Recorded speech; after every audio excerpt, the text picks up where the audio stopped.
Pai do Senhor Jesus, seja mais uma vez bem-vindo ao seu canal de leitura diária da lição da Escola Bíblica Dominical, canal José Carlos Marcel. Como você já sabe, meu nome é José Carlos e eu falo aqui diretamente de Abreu Lima, estado de Pernambuco. Quero aqui agradecer a Deus por essa rica oportunidade que Ele está me concedendo de gravar mais um vídeo para o canal, mais um vídeo da leitura diária da lição 9 do quarto trimestre de 2023 da Escola Bíblica Dominical, a lição 9 que tem o tema A Igreja e o Sustento Missionário. Quarto trimestre de 2023, como você já sabe, tem o tema Até os Confins da Terra, pregando o Evangelho a todos os povos até a volta de Cristo. Quero aqui agradecer a você que se inscreveu recentemente no canal, dizer a você muito obrigado, curta os vídeos, comente, se for possível, indique o canal para mais alguém. Agradecer a você também que não é inscrito no canal, mas tem sido nosso vídeo. Se for possível, se inscreva para nos ajudar. Se inscreva para que esse canal possa crescer. Amém? Nossa leitura diária de hoje tem vários versículos. Gálatas capítulo 6, verso 6. Romanos capítulo 15, versículo 25 ao 28. 1 Timóteo capítulo 5, verso 18. E 1 Coríntios capítulo 9, versículo 9 ao 14. Então, vamos começar primeiro a partir de Romanos. Romanos capítulo 15, versículo 25 ao 28, que diz assim: Mas agora vou a Jerusalém para ministrar os santos, porque pareceu bem a Macedônia e a Caia fazerem uma coleta para os pobres dentre os santos que estão em Jerusalém, porque houve uma grande fome em Jerusalém. E tanto os irmãos da Macedônia e da Caia recolheram uma oferta e pediram para Paulo enviar essa oferta para os irmãos lá que estavam passando por necessidade. Verso 27. E isso lhe pareceu bem, como devedores que são para com eles, porque se os gentios foram participantes dos seus bens espirituais, devem também ministrar-lhes os temporais, porque os judeus rejeitaram a Cristo. E quem foi colocado no lugar dele?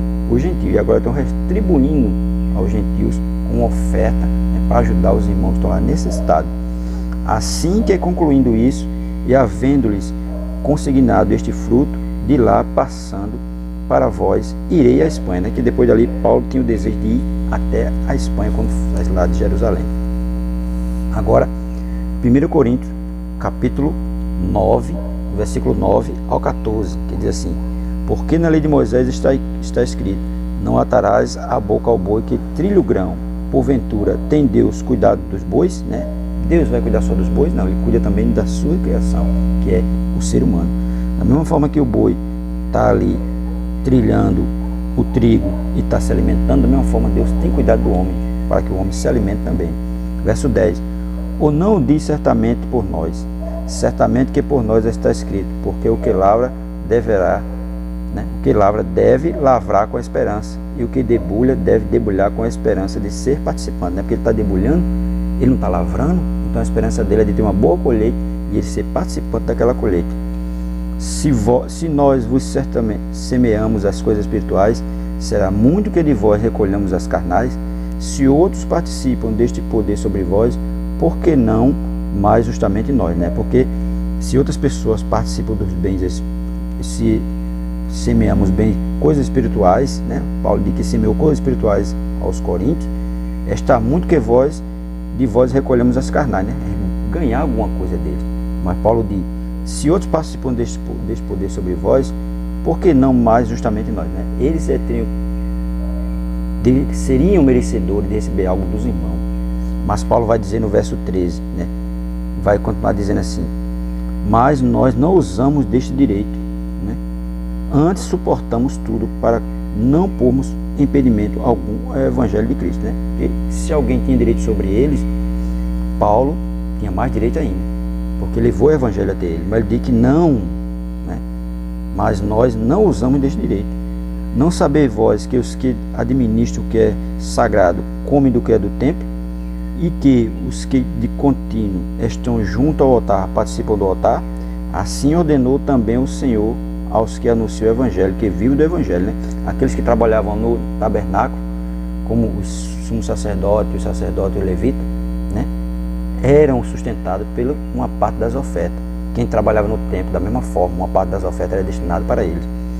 E Paulo vai dizer: aqueles que vivem do Evangelho, que anunciam o Evangelho, vivem do Evangelho. Os ministros, os pastores, as igrejas têm o quê? Por direito, dar uma assistência a ele. E essa assistência vai ser dada como? Através do dízimo e das ofertas. Aí vem agora Gálatas capítulo 6, verso 6, que diz assim: E o que é instruído na palavra reparta de todos os seus bens com aqueles que o instruem, né? Porque se uma pessoa está numa igreja e ele tem condições de dizimar e ofertar, ele tem que fazer isso, né? Dizimar e ofertar, porque a igreja não tem os seus ministros que ministram a palavra, que tomam conta da igreja, que tem todo aquele cuidado, né, com ela. Então aqueles que têm condições têm por direito dizimar e ofertar. Agora 1 Timóteo capítulo 5 verso 18, porque assim, verso 18 diz assim: porque diz a escritura, não ligarás ao boi que debulha, e digno é o obreiro do seu salário. Aí 1 Timóteo capítulo 5 verso 18 diz assim: não ligarás a boca ao boi que debulha. Isso fala de Deuteronômio capítulo 25 verso 4.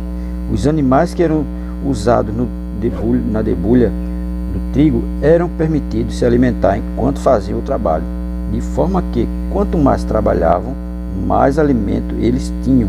Portanto, que os anciãos que trabalham na palavra e na doutrina sejam bem sustentados, né? Porque se ele trabalha exclusivamente para a igreja, na doutrina e na palavra, a igreja tem que sustentar ele. E como é que vai ser o sustento desses anciões da igreja? Através do dízimo e da oferta. Digno é o obreiro do seu salário. Isso fala também lá de Mateus capítulo 10 verso 10. Deus, tanto pela lei e agora pelo evangelho, tem cuidado para que os seus ministros sejam bem supridos. Será que Deus cuida dos bois e não cuidará de seus próprios servos?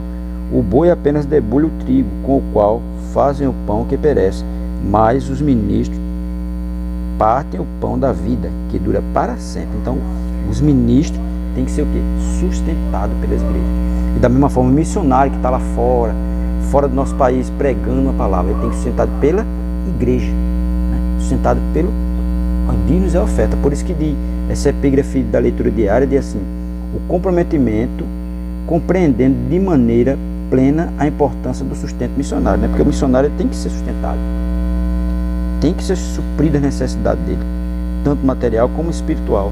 Espiritual através das orações dos irmãos, e o material, né, a igreja suprindo a necessidade dele, enviando sempre uma oferta para ele, né, cuidar do transporte, da alimentação, da saúde da família, de tudo. Por isso que tem que compreender bem, né, a maneira plena, a importância do sustento missionário, porque o missionário tem que ser sustentado. Muitas vezes ele deixou o seu trabalho aqui, deixou sua casa, sua família, foi para outro país fazer a missão. Então, como é que ele vai se sustentar lá? A igreja que tem que sustentar ele, que não deixar faltar nada para ele.